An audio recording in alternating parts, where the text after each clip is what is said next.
When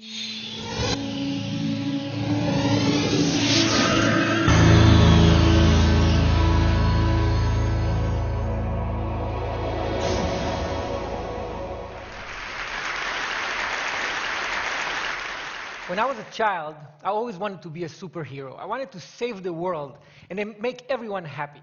But I knew that I'd need superpowers to make my dreams come true. So I used to embark on these imaginary journeys to find intergalactic objects from planet Krypton, which was a lot of fun but didn't yield much result. When I grew up and realized that science fiction was not a good source for superpowers, I decided instead to embark on a journey of real science to find a more useful truth. I started my journey in California with a UC Berkeley 30-year longitudinal study that examined the photos of students in an old yearbook and tried to measure their success and well-being throughout their life. By measuring the students' smiles, researchers were able to predict how fulfilling and long-lasting a subject marriage will be, how well she would score in standardized tests of well-being, and how inspiring she would be to others. In another yearbook, I stumbled upon Barack Obama's picture. When I first saw his picture, I thought that his superpowers came from his super collar. But now I know it was all in his smile. Another aha moment came from a 2010 Wayne State University research project that looked into pre-1950s baseball cards of major league players. The researchers found that the span of a player's smile could actually predict the span of his life.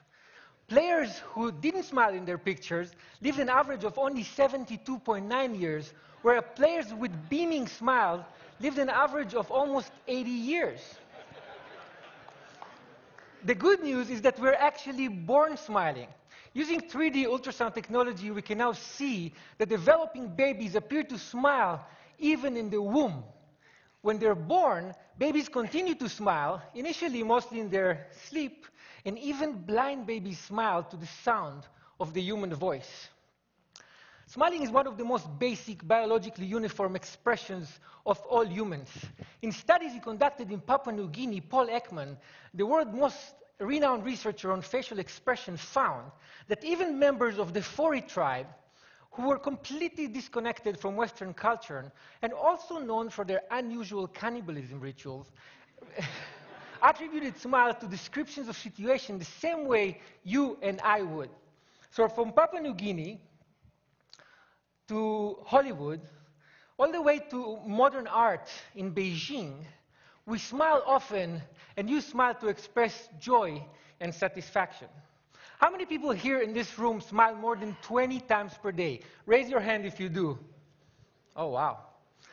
Outside of this room, more than a third of us smile more than 20 times per day, whereas less than 14% of us smile less than 5.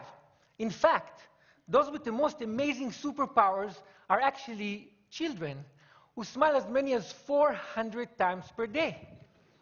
Have you ever wondered why being around children who smile so frequently make you smile very often? A research study at Uppsala University in Sweden found that it's very difficult to frown when looking at someone who smiles. You ask why? Because smiling is evolutionary contagious, and it suppresses the control we usually have on our facial muscles. Mimicking a smile and experiencing it physically help us understand whether a smile is fake or real, so we can understand the emotional state of the smiler.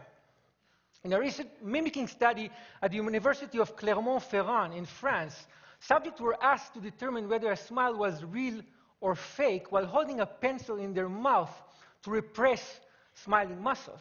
Without the pencil, subjects were excellent judges, but with the pencil in their mouth, when they could not mimic the smile they saw, their judgment was impaired.